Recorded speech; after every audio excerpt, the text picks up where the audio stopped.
A world in shambles, hundreds of millions of innocent lives lost.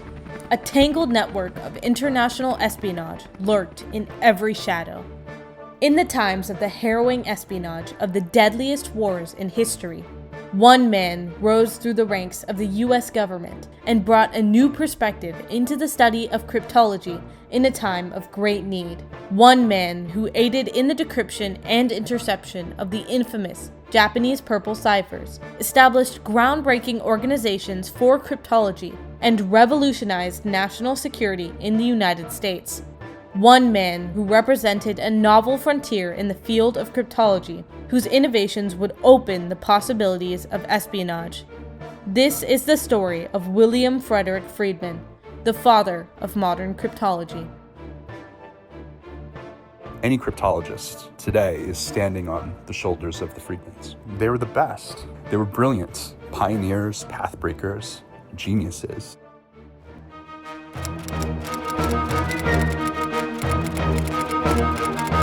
William Friedman, a groundbreaking frontier in the history of modern cryptology.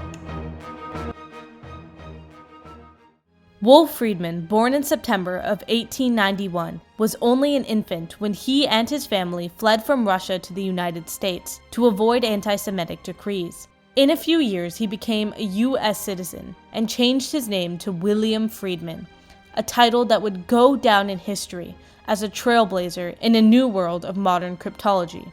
Even as a young child, Friedman was extremely inquisitive about patterns and puzzles, especially in language.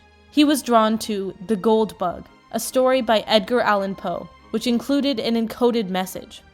However, William's interest in science intervened before he could pursue cryptology. A bright student, he graduated high school and enrolled in Cornell University as a genetics major. Although he would pursue a lifelong career in cryptology, this background of science and genetics would soon allow him to bring a new perspective into the practices of cryptography. After graduating in 1914, he was soon approached by George Fabian to work at Riverbank Laboratories on wheat breeding. There, he rapidly became interested in one of Fabian's projects, analyzing a hypothesis that Francis Bacon, an analyst of ciphers, was the true author of the infamous Shakespeare's plays. This was the spark to the fire that would become Friedman's career in cryptology, which would set outdated methods of espionage and security ablaze. Friedman would then start work on analyzing the Baconian cipher in 1916, developed by Francis Bacon. Also assigned to this project was Elizabeth Smith, another ingenious cryptographer, who, after a year, would become Elizabeth Friedman. Both names would be immortalized forever for their contributions to the complex world of ciphers and encryptions.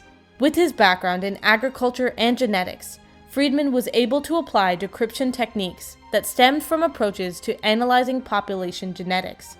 This brilliant and innovative outlook on the field of decryption was what set William aside and allowed him to analyze ciphers in a way that no one else could. His treatment of the subject matter emphasized the value of communication intelligence to naval commanders, the vital importance of maintaining the security of our own communication intelligence activities, and the necessity for observing the principles of communication security in defense against enemy communication intelligence.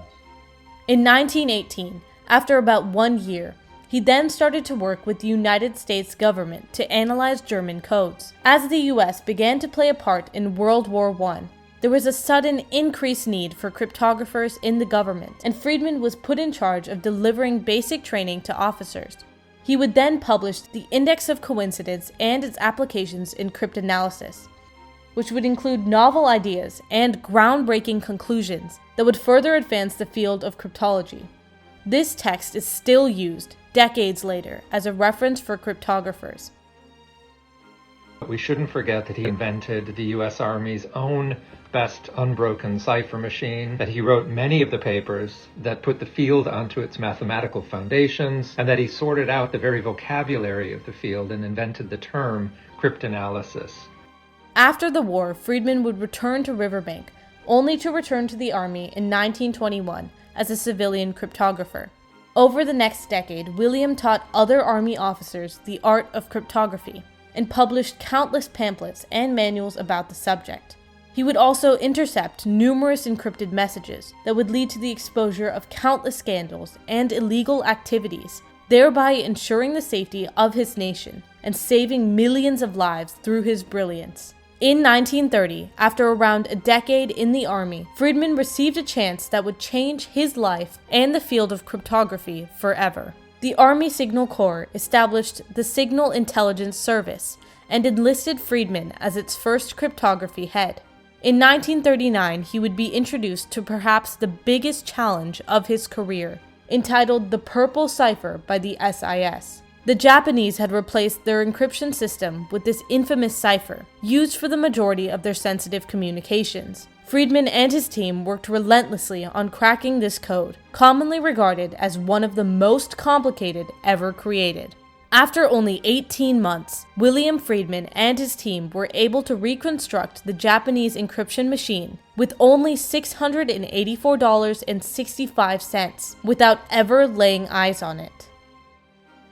The fact that William Friedman and his team at the Army were able to solve this machine meant that he sort of gave the Allies a decisive edge. This decryption device was nicknamed Magic to represent the seemingly magical advantage that the U.S. had gained.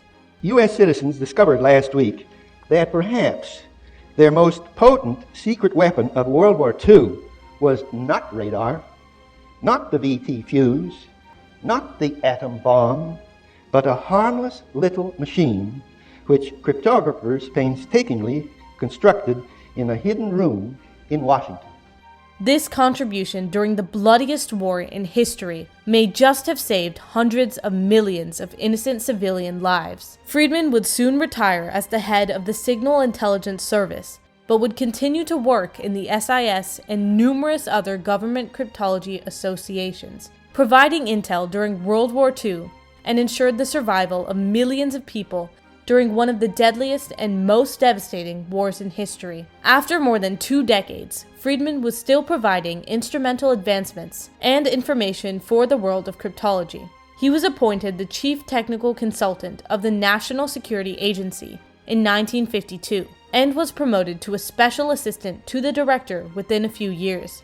William Friedman retired in 1955 after making incredible advancements in cryptology and espionage.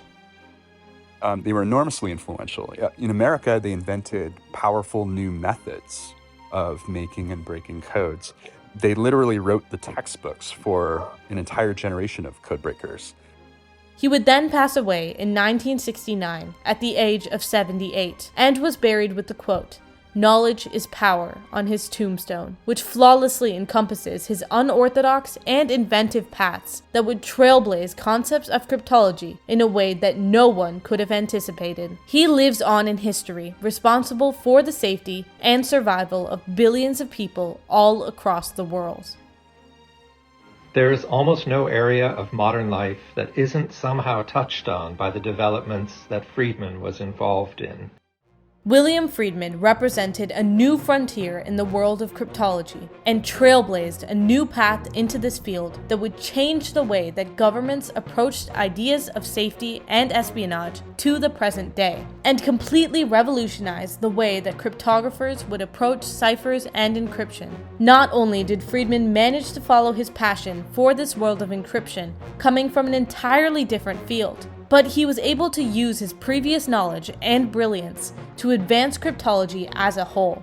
He has received a myriad of awards for his contributions to this field, such as the Presidential Award for Merit in 1946 and the National Security Medal, but no honor could possibly encompass the unfathomable influence that he has had on the world of cryptology, as well as the billions of lives saved by his brilliance. Not only will his name live on in history as the genius behind the decryption of the Purple Cipher, but his contributions will continue to ensure the safety of citizens all around the world and advance espionage techniques for decades to come.